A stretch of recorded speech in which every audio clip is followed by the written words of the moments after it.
Alright, তো চলুন দেখে নিই আগামীকাল নিফটি ফিফটির এক্সপায়ারি কেমন যাবে। 16 তারিখ এক্সপায়ারি কিন্তু। এর সাথে এর সাথে আজকের মার্কেট কেমন ছিল, আমরা আজকে ট্রেড নেওয়ার জন্য কোন কোন প্ল্যানগুলো তৈরি করেছিলাম, কিভাবে ট্রেড নেওয়ার কথা বলেছিলাম, মার্কেট কতটা মিলিয়েছে, চলুন সেগুলো স্টেপ বাই স্টেপ দেখে নিই। ওকে, তো নিফটি থেকে আমরা শুরু করছি। একটা কথা কালকে ক্লিয়ার কাট বলে দিয়েছিলাম যে যা ট্রেড নেওয়ার কিন্তু এই লাইনটার কাছাকাছি এসে যদি রেজিস্ট্যান্স পাই প্রপারভাবে ক্যান্ডেলস্টিক প্যাটার্ন বা চার্ট প্যাটার্ন ফলো করে, তাহলে সেলিংয়ের সাইডে বসবো, বা যদি ব্রেকআউট করে তাহলে বাইংয়ের সাইডে বসবো। সেরকমই এই যে লেভেলটা আছে, এই লেভেল থেকে যদি প্রাইস দেখি প্রপার টাচ করে ভালোভাবে সাপোর্ট নিচ্ছে তাহলে বাই করব, সাপোর্টটাকে ভেঙে দিলে আমরা পুট অপশন বাইং করব বা সেলিংয়ের সাইডে বসবো। কিন্তু মিডিল পয়েন্টে যতই নাটক করুক, যতই ডাব্লু প্যাটার্ন, এম প্যাটার্ন, যতই bullish price action, bearish price action দেখাক না কেন, মিডিল পয়েন্টে কিন্তু ট্রেড করতে একদম যাব না। তো অ্যাজ পার প্ল্যান আমরা সেটাই ফলো করেছি, ফলো করার পর কিন্তু রেজাল্ট পেয়েছি। রেজাল্ট কি? রেজাল্ট হচ্ছে যদি আমি এই মিডিল পয়েন্টে ট্রেড করতাম, দেখুন কখনো মার্কেট নিচে পড়ছে, কখনো আবার উপরে যাচ্ছে, আবার মার্কেট নিচে পড়ছে, আবার উপরে যাচ্ছে, আবার নিচে পড়ছে, আবার উপরে যাচ্ছে, এইভাবে জিগজ্যাক মোমেন্টামের মধ্যে কিন্তু আমরা যতবারই ট্রেড করতাম ততবারই কিন্তু এসএল যেত। এবার যারা স্ক্যাল্পিং করে তাদের ব্যাপারটা আলাদা, আমি পার্সোনালি স্ক্যাল্পিং করি না, বাট স্টিল যে কথাটা মেনলি বলছিলাম, এখানে যে সাইডওয়েজ মোমেন্টাম হবে সেটা কিন্তু আগের থেকেই আমরা প্ল্যান করে এই জোনটাকে কিন্তু নো ট্রেড জোন বলে প্ল্যান করেছিলাম। তো সেটাই কিন্তু আমরা ফলো করেছি, এই জোনের মধ্যে একটা ট্রেডও আমরা করিনি আজকে। এর জন্য কিন্তু আমরা যে রেজাল্ট পেয়েছি, রেজাল্ট হচ্ছে পয়সাটাকে সেভ করতে পেরেছি। যদি এই দুমদাম উপরে বা নিচে মার্কেট বারবার র্যান্ডম বিহেভ করছে, সেখানে যতই আমি কল কিনি, যতই আমি পুট কিনি বা কল সেল করি, পুট সেল করি, ফিউচার বাই করি, ফিউচার সেল করি, তাতে কোনো কিছুতেই আমার মনে হয় না যে সহজে প্রফিট কামানো যেত, লসের পর লস হতো। বাট এই লেভেলগুলোকে আমরা অ্যাভয়েড করেছি বলেই আমরা আজকে পয়সাটাকে সেভ করতে পেরেছি। অলরাইট, তো এবার চলুন দেখে নিই যে আগামীকালের মার্কেট কেমন যেতে পারে, মানে আগামীকাল যে নিফটি ফিফটির এক্সপায়ারি কেমন হতে পারে, কিভাবে কোন কোন লেভেলে আমরা ট্রেড করতে পারি। দেখুন এক্সপায়ারি কেমন হবে, honestly I have no idea. কারণ এক্সপায়ারি কেমন হবে মার্কেট ওপেন হওয়ার পরেই বলে দেবে যে কেমন হবে। আগের থেকে কিন্তু কোনো কিছু প্রেডিকশান বা ভবিষ্যৎবাণী কিন্তু কিচ্ছু করা যায় না।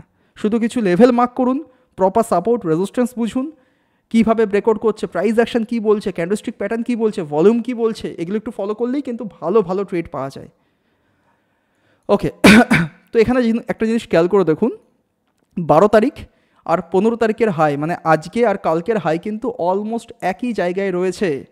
তার মানে এই লাইনটা কিন্তু আমার কাছে একটা ভালো রেজিস্ট্যান্স লাইন। ঠিক সেরকমই 10 তারিখ 11 তারিখের হাইও কিন্তু একই লেভেলে রয়েছে। তার মানে যেহেতু মার্কেট এই লাইনের উপরে রয়েছে, তাহলে এই লাইনটা কিন্তু প্রাইসকে এবার সাপোর্ট দিতে পারে। আর এর সাথে খেয়াল করে দেখুন, আগের দিনও বলেছিলাম যে 12 তারিখের লো কিন্তু এই 10 আর 11 তারিখের হাইয়ের কাছাকাছি তৈরি করেছে। তার মানে এই লাইনটাও ইম্পর্টেন্ট, অ্যাজ ওয়েল অ্যাজ এই লাইনটাও কিন্তু ইম্পর্টেন্ট। এই দুটো লাইনই ইম্পর্টেন্ট কালকের জন্য। ঠিক একই প্ল্যান থাকছে, যদি মিডিল পয়েন্টে যতই ওপেন হোক, যতই নাটক করুক, যতই যা কিছু দেখাক, এই মিডিল পয়েন্টে কিন্তু কোনো ট্রেড আমরা করতে যাব না। এগেইন বলছি, মিডিল পয়েন্টে ট্রেড করা মানে কিন্তু এরকম সাইডওয়েজ মার্কেট হবে, র্যান্ডম বিহেভ করবে, মাঝে মাঝে এরকম বড় ক্যান্ডেলও দেখাতে পারে, আবার ছোটো ছোটো ক্যান্ডেল দিয়ে সাইডওয়েজ থেকে প্রিমিয়াম ডিকে করতে পারে। তো যা কিছুই হোক না কেন, এই মিডিল পয়েন্টে কিন্তু আমি ট্রেড করতে যাব না। তাহলে ট্রেড করব কোথায়? ঠিক কালকের মতন প্ল্যান থাকবে, ট্রেড করব সাপোর্ট লাইনে আসবে, সাপোর্ট থেকে যদি চোখের সামনে ক্লিয়ার কাট সুন্দরভাবে ক্যান্ডেলস্টিক প্যাটার্ন বা চার্ট প্যাটার্ন ফলো করে সাপোর্ট নেয় 5 মিনিট আর 15 মিনিট টাইম ফ্রেমের উপরে, তাহলে আমরা এখানে বাইং করতে যাব।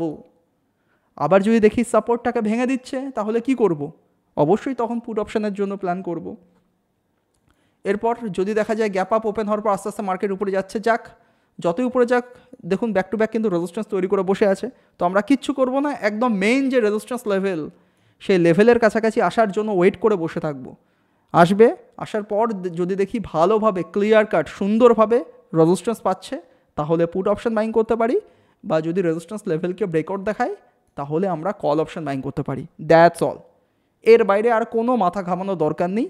যে দুটো লাইন বললাম বা যে দুটো লেভেলের কথা বললাম, এখানেই যা ট্রেড প্ল্যান ভালোভাবে করুন, আশা করছি সুন্দর ট্রেড কিন্তু পাওয়া যেতে পারে। বাট বারবার রিকোয়েস্ট করছি, মিডিল পয়েন্টকে টোটালি অ্যাভয়েড করুন, ট্রেড নেওয়ার একদমই দরকার নেই। Alright, fine. এবার একটু ব্যাঙ্ক নিফটিকে বুঝি। তো দেখুন, ব্যাঙ্ক নিফটিতে যদি আগামীকাল ট্রেড করতে হয় তাহলে সবার প্রথমে এখানে একটা ইম্পর্ট্যান্ট জোন আছে, যেটা কিনা আজকের লো আর কালকের হাই। তার মানে এই জোনটা কিন্তু ভেরি ভেরি ইম্পর্ট্যান্ট। যেই লেভেলটা আগের দিন রেজিস্ট্যান্স পেয়েছে সেই লেভেলটাকে ব্রেকআউট করার পর মাল্টিপল টাইম কিন্তু সাপোর্টও নিয়েছে। তার মানে কি বোঝাচ্ছে? তার মানে ব্যাঙ্ক নিফটিতে আগামীকাল একটা ট্রেডই আমরা করব, বা দিনে একটা না দুখানা ট্রেড করব, সেটা কি রেজিস্ট্যান্স লেভেলটাকে মার্ক করলাম। তো আগামীকাল ব্যাঙ্ক নিফটিতে এই দুখানা লাইন যে মার্ক করলাম আমরা, এই দুখানা লাইনকেই ফোকাসড করে পাক্কা নিফটি 50-র মতোই কিন্তু ট্রেড প্ল্যান করব। যদি দেখি এই সাপোর্টটাকে প্রাইস ভেঙে দিচ্ছে তাহলে আমরা পুট অপশন বাইং করতে পারি। মানে 54,800 নিচে যদি মার্কেট থাকে প্রপার বিয়ারিশ প্রাইস অ্যাকশন দেখিয়ে, তাহলে আমরা পুট অপশনের জন্য বসতে পারি। আর যদি এই জোন থেকে প্রাইস দেখি ভালোভাবে সাপোর্ট নিচ্ছে তাহলে আমরা কল অপশনের জন্য বসতে পারি। ঠিক সেরকমই যদি দেখি প্রাইস এই রেজিস্ট্যান্স লেভেল থেকে, মানে আজকের হাই থেকে প্রাইস কোনো রেজিস্ট্যান্স পাচ্ছে তাহলে পুট অপশন বাইং করতে পারি, বা রেজিস্ট্যান্স লেভেলকে যদি প্রাইস দেখি ব্রেকআউট করছে তাহলে আমরা কল অপশন বাইং করতে পারি। বাট বারবার বলছি এখানেও তাই মিডিল পয়েন্টকে অ্যাভয়েড করা শিখুন। এখানে আমরা মিডিল পয়েন্টে কোনো ট্রেড করতে যাব না। অলরাইট, আর এই যে রেজিস্ট্যান্স লাইনটার কথা বললাম না, এটা কিন্তু ভেরি ভেরি ইম্পর্টেন্ট। কেননা এটা কিন্তু 55,000 রাউন্ড সাইকোলজিক্যাল লেভেল, যেটা কিনা প্রপার রেজিস্ট্যান্স বা সাপোর্ট হিসাবে মার্কেটকে রিয়্যাক্ট করায় বারবার। যে কোনো রাউন্ড সাইকোলজিক্যাল নাম্বার কিন্তু মার্কেটের কাছে খুব ইম্পর্টেন্ট। ওইসব জায়গায় কেমনভাবে কী কী ক্যান্ডেল তৈরি করছে, কীভাবে মুভমেন্ট হচ্ছে সেগুলো বুঝতে হয়। যদি বুঝতে পারেন ওখানে ভালো ভালো ট্রেড কিন্তু পাওয়া যেতে পারে। আই হোপ কালকে নিফটি 50 আর ব্যাঙ্ক নিফটিকে কীভাবে ট্রেড করব প্রপারলি বুঝতে পেরেছেন, বুঝতে কোনো অসুবিধা হয়নি। তো যদি ভিডিওটা ভালো লেগে থাকে তাহলে প্লিজ ভিডিওটাকে লাইক শেয়ার কমেন্ট করে দিন। আর আমাদের চ্যানেলে নতুন হয়ে থাকলে চ্যানেলটাকে সাবস্ক্রাইব করতে ভুলবেন না। আর ভিডিও ডেসক্রিপশন বা পিন কমেন্ট চেক করুন, দেখুন ধানে ফ্রিতে অ্যাকাউন্ট ওপেনিং লিঙ্ক দেওয়া আছে। অ্যাকাউন্ট ওপেন করে কিন্তু ট্রেড করতে পারেন। সাথে আমাদের যে প্রাইভেট সুইং ট্রেডিংয়ের টেলিগ্রাম গ্রুপ রয়েছে সেখানে কিন্তু জয়েনও করতে পারেন। ওকে, দেখা হচ্ছে কালকে। Good bye.